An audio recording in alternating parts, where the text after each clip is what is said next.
jamaah. Alhamdulillah. Alhamdulillahirrabbilalamin. Kembali lagi di Salam Itu Indah. Jamaah yang di rumah yang baru bergabung, kita ingatkan lagi nih. Tema kita pagi hari ini adalah tentang tipe-tipe suami cek. Nah ini Masya Allah ya. Nah tipe suami ini macam-macam tadi sudah dibahas oleh para guru-guru kita. Ada yang terserahan, ada yang kadang-kadang cuek, ada yang peduli, ada yang macam-macam. Nah ini salah satunya juga ada lagi nih tipe suaminya yang mungkin dialami oleh banyak orang juga ya. Mungkin nggak cuma suami, kadang istri. Apa sih ya, curhat di sosial media dengan mengeluh. Ada suami yang sebegitu. Ini nih ada nih ya, punya istri kerjaannya kok ngeluh dan marah-marah mulu. Nih istrinya ngeluh, suaminya juga ngeluh. Sama aja di tukang ngeluh dua-duanya. Dikasih uang belanja 5.000 marah dan ngambek. Dikasih 10.000 katanya uang 10.000 dapat apa. Punya istri kok nggak bersyukur-bersyukurnya ya sama suami. Masaknya juga tahu tempe gembos mulu. Nggak pernah masak yang enak kayak opor ayam, apa rendang sapi gitu. Duit belanjanya itu dikemanain. Padahal udah dikasih uang belanja banyak. Ya Allah Pak, mungkin kita coba kasih tahu ya. Dagangan sekarang ini di pasar mahal. 5.000 dapat capek cuma sekuncup doang katanya Pak. 10.000 cuma seraup doang. Seraup juga seraup kecil. Kalau kebanyakan suruh balikin. Nah ini astagfirullahaladzim nih. Ini harusnya diskusi ya. Antara suami dengan istri nih. Uang belanja ngasih sedikit, mintanya makanan enak. Nggak bersyukur dimasakin sama istri. Suami yang kayak gini nih suami pelit sama istri namanya ya kan. Suami pelit sama istri. Tapi ada juga nih ya, ada suami yang nggak kayak gitu juga. Ada juga tipe suami yang kalau sama orang lain nih, sama orang lain royal gitu. Tapi kira sama keluarga pelit. Nah sekarang bagaimana caranya menghadapi tipe-tipe suami pelit terhadap istri tapi royal pada teman-temannya. Coba kita minta penjelasannya kepada Ustazah yang udah ngeliatin saya aja dah, Ustazah Lulu. Selamat Ustazah Lulu. Terima kasih Kak Fadli. Jamaah. Yeay. Jamaah. Yeay. Alhamdulillah. Jamaah yang dirahmati Allah, insya Allah mudah-mudahan sehat, berkah, panjang umur dalam taat. Nah gimana sih kalau misalnya suami seperti itu. Jadi di dalam cangkir ada salak, di luar mah cengar-cengir, kalau di dalam rumah galak. Nah makan semangka di belah-belah maka waspadalah, waspadalah. Jangan sampai kayak begitu ya. Kalau misalnya di luar Masya Allah royal, tapi kalau di dalam aduh duit seemprit aja susah banget dikeluarin ya. Seperti itu bagaimana? Yuk sama-sama, saya tidak menjudge untuk suami tapi kepada istri dulu. Ya, ibda binafsik, mulai dari diri sendiri. Kepada istri dulu ya. Kepada istri bagaimana? Yuk ciptakan untuk rumah yang nyaman, rumah yang memang benar-benar bersih. Kemudian juga kita pun juga kan merupakan sunnah Rasulullah ketika datang suami kemudian wajah pun ceria, kemudian juga tampil dengan cantik, kata-katanya diatur sehingga suami pun juga betah di rumah. Tidak yang namanya lebih banyak waktunya di luar sehingga rasa nyaman itu benar-benar hadir di rumah ya. Artinya apa? Ada tentram di sana, sakinah, mawaddah, warohmah. Yang pertama yang saya ingatkan adalah kepada istri dulu. Kemudian yang kedua, suami, wahai suami, karena memang dikatakan keluarga adalah lebih utama. Ya, lebih utama. Kafa bil mar'i ithman, cukup dikatakan dosa yang besar ketika diabaikan dalam hak kewajiban para istri ini. Mohon maaf. Jadi kita harus mengetahui bagaimana Rasulullah pun juga senantiasa menjaga istrinya. Istausu bin nisa'i khairan, berlaku baiklah terhadap wanita. Bahkan standarnya adalah Rasulullah memiliki uswatun hasanah. Khairukum li ahli wa ana khairukum li ahli. Sebaik-baiknya kalian adalah yang berbuat baik terhadap istri dan aku berbuat baik terhadap istri. Jadi mohon maaf, standar baiknya suami tanya di rumah istrinya, bukan di luar. Jadi kalau di luar sejam 2 jam, tapi terhadap istri itu sehari Allah 24 jam, bahkan berbulan-bulan, bertahun-tahun. Jadi yang lebih baik, yang paling baik adalah suami yang memang baiknya terhadap istri, terhadap keluarga. Kemudian dikatakan zolim. Kenapa? Karena menjadi tanggungan, tanggung jawab. Istri nantinya mohon maaf ya akan bersedih, kemudian juga mohon maaf apalagi hal-hal yang tidak diinginkan dilakukan karena memang butuh ya. Nafkah ini adalah secukupnya. Nah, kemudian juga kita harus amat sangat memperhatikan jangan sampai istri kita abaikan dalam hal nafkah. Na'udzubillah min dzalik. Karena Rasulullah pun juga berpesan saat haji wada. Artinya apa? Bertakwalah kepada Allah atas wanita. Ya, Ini ada yang namanya bertakwa kepada Allah. Jadi dikaitkan nama Allah dengan wanita. Bertakwalah kepada Allah tentang wanita, atas wanita. Kenapa? Karena engkau mengambilnya dengan kalimat Allah. Ada di sana mitsaqan ghaliza. Ada di sana namanya ikatan yang amat kuat. Dan kita berjanji tidak hanya kepada istri, keluarga besar, tapi juga kepada Allah untuk menjaganya. Jangan sampai kita abaikan dalam hal perhatian, dalam hal nafkah, terlebih mohon maaf dosa, zalim ketika kita baiknya senyumnya lebih lebar di luar daripada di dalam ya. Jadi anak-anak tuh ya Allah Rasan udah takut, wah bapak kita datang, bukan senyum yang ada ya. Kayak Ustadz Maulana anaknya Masya Allah Abah. Bapak Abah datang kabur Masya gitu. Allah. Oh gitu ya Mas Ustadz. Anak-anak saya dari jendela udah lihat, Abah datang, kabur, larinya Nyamperin melulu, ya bukan kabur keluar. Oh, bukan kabur Tapi takut gini, ya. Ustaz Jalul jawab singkat nih, saya mau nanya nih. Iya. Sebenarnya kalau dalam rumah tangga itu siapa sih yang lebih berhak mengurus keuangan, suami atau istri? Istrinya kalau misalnya bagus dalam manajenya, maka menjadi menteri keuangan, kemudian suaminya presidennya yang menentukan. Kalau suaminya nggak sanggup, istrinya nggak sanggup, Istrinya nggak sanggup, makanya di sini harus saling mengingatkan dalam kebaikan ya. Gitu, insya tapi Allah. istri mah sanggup-sanggup aja, kalau Insya kasih Allah. duit berapa juga habis ya kan. Jangan sampai begitu Seneng juga. aja istri mah. Nah sekarang kita lanjut lagi nih ya. Ada sebuah tayangan nih buat jamaah yang ada di rumah yang mungkin cemburuan perlu nonton nih. Ada suami cemburu ketika istrinya minta izin pergi dengan laki-laki lain. Coba kita lihat tayangannya. Oh, iyalah masih cemburu. Ini dia tayangannya Aku nih. tuh bukan jealous, cuman nggak suka maksudnya apa ngajak ketemu. Kalau mau ketemuan berdua silahkan. Kamu pergi berdua, aku ikutin belakang. Maksud kau apa ngajak-ngajak istri yang ketemu berdua? Kamu jelas? Nggak jelas, biasa aja. Masa sih? Ya, biasa aja. Serius nggak jelas sama sekali? Ya jelas-jelas gitu aja, cuman nggak ada yang maksudnya yang gimana-gimana. Nggak yang harus aku cirambai gitu kalau kamu ketemu mantan, ya enggak, biasa aja.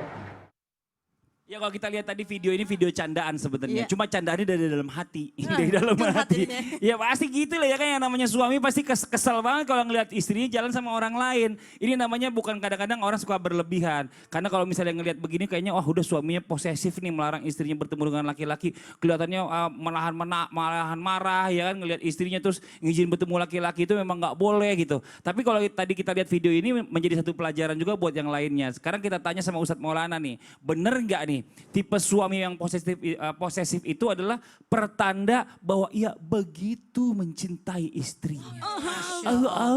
Gue banget. Baik, izin, terima kasih banyak Mas Silakan, Fadil. silakan, Aku langsung Ustaz. ingat diri saya, ternyata ada rahasia dari almarhumah Aja Nur Alia Ummi Nora, itu baru saya tahu bahwa selama ini dia tidak pernah naik mobil yang disiapin untuk antar kemana-mana, enggak. Karena dia enggak mau satu mobil dengan orang lain. Jadi dia naik bentor. Berarti sama orang lain juga dong. Lebih parah, lebih deket dong Ustaz. Enggak ya. Izin Bunda Tuti, Ustazah Lulu. Nah gimana nih tipe suami yang posesif? Itu apakah itu tanda kalau dia mencintai istri? Jawabannya suami yang posesif itu tanda cinta sebenarnya. Cuman dalam hal ini jangan berlebihan. Karena posesif di sini sebenarnya hak dari wanita untuk dipenuhi oleh suaminya kecemburuan. Kadang-kala wanita tuh mau dicemburui. Kayak tadi ngetes-ngetes, tayangan tadi kan Cuma cuma tes ngetes doang. Gitu. Kadang-kala istri itu butuh untuk dicemburui. Kalau suami tidak mencemburui, dia merasa aku tidak dipeduli, aku tidak dicintai. Jadi seakan-akan ini buat pembelajaran buat laki-laki. Sebenarnya wanita itu butuh diperhatikan dengan cara mencari perhatian. Sekali lagi, mencari perhatian. Dan kepada suami yang posesif itu bahagian daripada bentuk tanggung jawab suami terhadap istri dengan adanya perhatian. Yang mungkin kalau orang berkata posesif banget sih. Atau mungkin berkata lebay banget atau berlebihan sekali. Nah, dengan siapa? Kalau sebenarnya wanita yang baik-baik tidak akan menerima tamu ketika suami tidak ada. Betul. Wanita yang baik-baik tidak akan pergi bersama laki-laki lain ketika Suaminya sedang Ya, tidak ada, gitu. cek gitu ya. Apa? Suaminya sedang tidak ada, cek gitu. Gitu. Jadi bentuk tanggung jawab. Jadi jangan salahkan suami yang posesif. Ada sahabat Nabi berceritalah, Nabi diperdengarkan bahwa itu sahabat itu keras banget. Kalau ada laki-laki yang jalan bersama istrinya, dia akan penggal lehernya. kata Nabi, saya akan seperti itu juga. Oh. Jadi sebenarnya ini laki-laki ini diadukan kepada Nabi, justru Nabi berkata, saya akan seperti dia. Mohon izin, mohon maaf tanpa menggurui, bentuk tanggung jawab inilah yang paling penting harus diperlihatkan. Karena laki-laki yang baik itu ada bentuk kepedulian. Maka tadi di segmen awal saya sudah sampaikan, laki-laki itu tidak boleh adayus, tidak ada kecemburuan, tidak ada kepedulian, tidak ada bentuk perhatian. Mohon maaf, tidak ada salahnya. Mama sudah makan? Mama lagi di mana? Disayang banget saya. Iya bagus itu. Iya betul. Saya memang di Jakarta, almarhumah di Makassar, tapi almarhumah menginginkan saya 3 kali menelpon, pagi, siang, malam. Oh, karena jarang ketemu. Ya, Jadi sehari tetap. paling nggak 3 kali ada komunikasi antara Ya, suami makanya istri. ada yang hilang. Apa Aku tuh? nggak nelpon. Oh ya Allah. Mau telepon anak sudah di sini semua. Bener. Jadi siapa yang saya telepon? Saya telepon saya lah. Oh, baiklah. Kita ngobrol ya. Nanti. Tidak ada kerjaan banget. Dari laki-laki yang posesif itu adalah aplikasi daripada bentuk kepemimpinan, bentuk yang luar biasa bagaimana memandu, mengatur keluarga. Nah, tapi batasannya bagaimana? Batasan laki-laki posesif itu sampai di mana Ustadz baiknya? Begini, posesif itu sebenarnya jangan berlebihan. Jangan beliau sampai apanya di mana-mana. Karena kan disebut posesif ini karena berlebihan. Yang paling bahaya itu kalau sampai itu mencari-cari kekurangannya. Kan harusnya apa? Mahabbah itu cinta, kasih, sayang. Ada namanya gimana ya? Melindungi, menutupi. Bukan terlalu curigaan sama istrinya. Iya, jangan siapa ya gitu-gitu. Hilangkan kata-kata jangan-jangan. Itu bahaya. Jangan. Padahal dia jalan sama adiknya. Betul. Gitu. Jazakallah khairan katsiran, makasih banyak Ustadz Maulana. Kita lanjutkan lagi nih ya. Ada pertanyaan juga yang masuk dari sosmed nih. Yang akan saya bacakan nanti dijawab sama Bunda Tuti, Bunda ya. Boleh, Siap ya, Pak saya Fadli. bacakan sekarang langsung aja nih. Assalamualaikum warahmatullahi wabarakatuh. Suami saya baik kalau soal uang ke siapapun, tapi orang, mana tuh kok kelewatan ya tadi ya. Tapi ya suami saya baik kalau soal uang ke siapapun. Tapi orang pada nggak suka karena suami kalau bicara ketus dan bernada tinggi kalau ditanya. Sama istri juga begitu, ditanya baik-baik jawabannya songong. Saya hanya diam saja ya, bagaimana cara mengubah sikapnya. Ini masalah keuangannya baik Bunda ya kan. Dia baik sama siapa aja baik, sama istri baik. Cuma kalau ngomong ketus. Jadi kalau teman-teman bilang ini songong banget nih laki lo. Ini gue ketok juga palanya katanya gitu kali ya. Jangan kayak gitu juga. Jangan kayak gitu juga. Silakan Bunda dijawab, mohon izin. Baik, terima kasih Kak Fadli. Subhanallah, memang ada tipe-tipe suami cek ya. Tipe-tipe suami cek ini bermacam-macam kita temukan. Barangkali bunda-bunda yang memiliki suami seperti ini, sabarnya ditambah. Sabarnya ditambah Ustadz. Karena ketika suami itu berbicara ketus, kalau belum biasa, kalau pertama kali mendengar, sakit hati banget. Gitu. Sakit banget karena kita tidak terbiasa barangkali dari keluarga kita yang lemah lembut atau orang tua kita mendidik kita dengan komunikasi yang baik atau dengan perkataan yang baik, yang indah, yang tidak pernah menyinggung. Dan ketika kita berumah tangga ternyata Allah berikan sosok suami yang bicaranya ketus. Subhanallah, ini adalah merupakan ujian. Tetap bertahan di dalam rumah tangga dengan apapun kekurangan suami, termasuk ketika bicaranya ketus.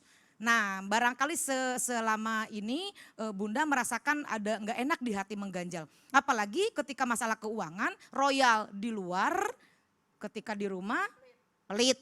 Kata tadi Ustaz Dulung seperti itu, ya Allah. Ada juga begitu. Itu namanya tipe suami ingin dapat pujian kadang-kadang. Mohon izin, punten, bukan menyalahkan suami seperti ini, tapi ada tipikal orang yang kalau berbagi dengan orang banyak, Senang kemudian, dipuji. hebat kamu ya, udah sukses ya, wah kita bisa ditraktir, bisa. Tapi ketika di rumah terbatas, kadang-kadang bicara dengan istri itu ketus. Nah, itu merupakan karakter suami yang kurang baik. Maka bagaimana merubahnya? Tidak bisa dengan instan juga. Nah, sekarang kalau kita ingin terus bertahan dengan suami yang tipikalnya seperti ini, karena kita juga cinta, cuman ini kekurangannya. Kembali kepada niat awal. Menikah itu menerima kekurangan dan kelebihan pasangan kita. Betul. Kalau mencari pasangan yang sempurna tidak akan pernah bertemu sampai kapanpun. Nauzubillah. Tapi karena kita ini diberikan kelebihan, dia seperti ini kekurangannya, ketusnya. tapi kelebihannya di hal yang lain, mungkin dia perhatian juga. Maka kita harus membiasakan diri saja dengan bersabar, karena lama-lama kita akan kebal kuping, kebal hati. Betul. Itulah kita harus punya kunci kebal kuping, kebal hati. Jangan kitanya baperan juga, karena kita hidup dengan suami yang karakternya seperti ini. Kalau Allah berikan jodohnya yang panjang sampai akhir hayat, maka kita akan menemukan terus-menerus seperti ini. Betul. Kalau karakternya bisa untuk dirubah, alhamdulillah. Tapi dengan cara apa? Biasanya dengan komunikasi. Bunda mempelajari tentang komunikasi atau kecerdasan verbal, ada lebih dari 69 kalimat tentang qaulan.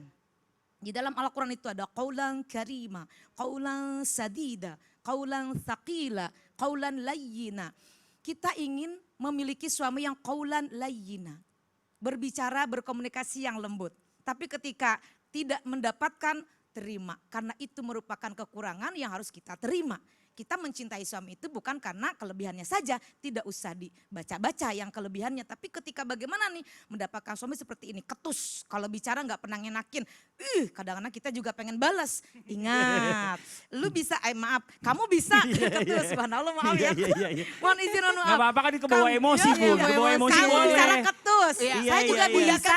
Bunda kan meminjam kata-kata itu. Kata-kata, Iya. iya. Artinya begini, kalimat ketus itu kan bermacam-macam. Ada pelan-pelan tapi sebetulnya nyelekit. Ada yang wak atau bla bla bla bla tapi sebetulnya seperti bercanda gitu ya. Betul. Nah, ketus di dalam hal ini ketus yang mana? Maka kita menyikapinya itu jangan masukkan ke dalam hati, apalagi itu suami kita. Karena itu kekurangan suami kita, bisa juga termasuk aib. Tutupi. Nah. Bukankah menikah itu saling menutupi dan saling menerima? Tidak ada lain kecuali kita ikhlas, ridho. Iya. Ya udah, itu cuman ketusnya aja nggak apa-apalah. Ya, Yang penting karena tidak ketus main itu nggak tangan. selalu identik dengan kata-kata yang kasar. Iya. Ketus itu bisa aja ngomongnya pelan, Pelan tapi, tapi nyakitin. nyelkit. Ya. Ah, Ada tipikal bener. yang jarang bicara tapi sekali bicara jebret gitu. Langsung nembak. Aduh, astagfirullah. Ada juga yang banyak ngomongnya banyak tapi enak di hati gitu. Ini Ustadz Maulana, Ya, ngomongnya seperti ini banyak tapi mudah-mudahan enak ya. di hati gitu Iya, ya tapi kan. kita juga tidak bisa memilih kan karakter yang sudah Allah berikan kepada kita, pasangan Betul. kita. Bersyukur aja deh, jangan sampai kita itu banyak mengeluh. Dan jangan membanding-bandingkan suami kita dengan suami orang lain. Nyanyi dong. Aduh, Ada lagunya nggak? ada, ada nyanyi apa ya? Siapa Siapa ingin ke surga, pintu selalu terbuka, tak mudah dimiliki, hanya untuk orang suci.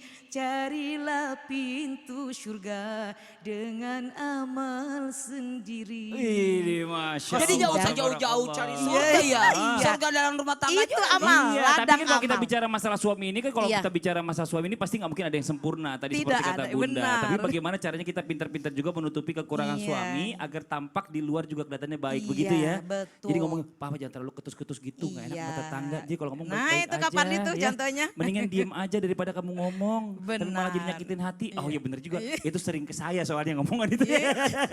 Saya orangnya ngomongnya ceplos-ceplos aja Biasanya gitu ya. beriring waktu, kabar Bener. beriring waktu, beriring usia. Bener, Akan Masya ada Allah. kedewasaan. Nah nih. Bunda Tuti ini dosen ya, mungkin buat jamaah yang di rumah nih yang belum tahu nih, dosen di salah satu perguruan tinggi negeri ya, Islam ya, Islam perguruan Islam, swasta. swasta ya, Institut swasta ya. Ilmu Al-Quran. Ini Masya Allah. Nah sekarang kita lanjut lagi. Ilmu Al-Quran. Sekolah ilmu Al-Quran ini Masya Allah. Di buat jamaah yang ada di rumah nih ya, kita ngebahas lagi bicara masalah tentang suami ya. Tipe-tipe suami cek. Nah dalam tipe suami seperti apa nih yang ideal ya. Kalau kita bicara suami ideal ini pasti agak susah. Karena pasti semuanya bercermin kepada Rasulullah SAW. Rasulullah ini adalah laki-laki yang paling sempurna. Tapi kan kalau kita bercermin kepada diri, kita kan cuma manusia biasa. Nggak mungkin kita bisa sehebat Rasulullah. Tapi bagaimana caranya kita bisa belajar, paling tidak kita bisa sedikit-sedikit menyamai Rasulullah. Gimana caranya Ustazah Lulu, mohon izin penjelasannya. Terima kasih Kak Fadli. Jamaah. Yeay. Oh jamaah. Yeay. Alhamdulillah. Jamaah yang dirahmati Allah, insya Allah mudah-mudahan Allah berkahi keluarga kita sakinah, mawaddah, warahmah. Amin. Nah kita memang Masya Allah terkadang berpikir apa bisa kita seperti Rasulullah. Karena jelas sekali dalam Al-Quran, laqad kana lakum fi rasulillahi uswatun hasanah. Telah ada dalam diri Rasul suri tauladan yang baik bagimu. Kita saja kadang suka dengan satu idola. Sampai diikuti gaya bicaranya, busananya, kemudian juga lagunya. Bahkan ikut konsernya kemana kemana-mana. Kenapa tidak dengan Rasulullah? Jadi harus ada rasa cinta sehingga kepo, sehingga mengikuti. Ada berkorban di sana. Kemudian juga Rasulullah bersabda, kullu ummati adkhulunal jannah. Setiap umatku, semua umatku masuk dalam surga. Illa man aba, kecuali yang memang tidak mau. Sahabat bertanya, siapa? Memang ada yang tidak mau ya Rasul? Ada. Yang taat kepadaku maka masuk surga. Tapi yang mengabaikan, berbuat maksiat maka masuk ke dalam neraka. Na'udzubillah min dzalik. Kemudian Rasulullah bersabda, man ahya sunnati faqad ahabbani. Wa man ahabbani kanal ma'i fil jannah. Siapa yang mencintai sunnahku berarti tinggal bersamaku di surganya Allah. Subhanallah. Artinya apa? Yuk sama-sama walaupun perlahan-lahan tapi kita mengikuti sunnah Rasulullah. Karena otomatis kita butuh uswah. Kita butuh sosok. Nah ini bagaimana para suami, apa sih yang memang Rasulullah lakukan sehingga Rasulullah ini menjadi suri tauladan. Tidak hanya dalam bidang segala hal tapi termasuk juga keluarga. Yuk kita penuhi hak dan kewajiban. Ada 4 yang memang harus dipenuhi bagi istri ya untuk mendapatkan. Pertama adalah makannya. Makannya. Bagaimana dari segi makannya? Diperhatikan halalan thayyiba, berikan nafkah yang memang yang halal, yang thayyib, yang baik. Rasulullah mencium tangan yang pemukul batu, bukan para raja, bukan para sultan, tapi pemukul batu Nabi cium. Kenapa? Karena inilah yang dikatakan sedikit tapi bawa berkah. Kemudian yang kedua pakaian. Jadi perhatikan pakaiannya, jangan sampai suami memberikan pakaian istri yang minim. Yang sedikit, artinya apa? Yuk sama-sama kita semuanya tidak hanya sebatas berpakaian untuk tampil cantik, tapi untuk dekat kepada Allah, pakaian takwa, ya, insya Allah. Dan juga ibarat Al-Quran dikiaskan bahwa hunna libasul lakum wa antum libasul lahun. Kalian ini adalah sama-sama pakaian, saling menutupi, saling bangga, kemudian juga saling mengisi insya Allah.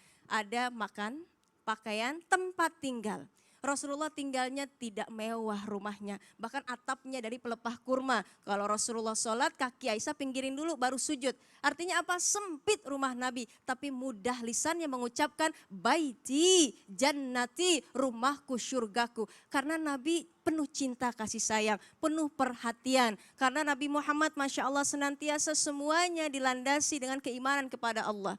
Kemudian yang terakhir, perhatian. Nih perhatian, para suami berikan perhatian kepada istri. Nabi Muhammad mendengarkan Maimunah, baru pulang dakwah, Maimunah cerita didengerin. Bahkan ada hadis yang paling panjang, Sayyidatina Aisyah cerita tentang Ummu Zura, 11 wanita yang lagi duduk gosipin laki-lakinya, gosipin suaminya. Ini bukan dikatakan bahwa gosip ya, karena memang Aisyah cerita dan dia nggak tahu siapa, pokoknya 11 wanita dikatakan. Artinya apa? Itu kalau dibacain 1 jam.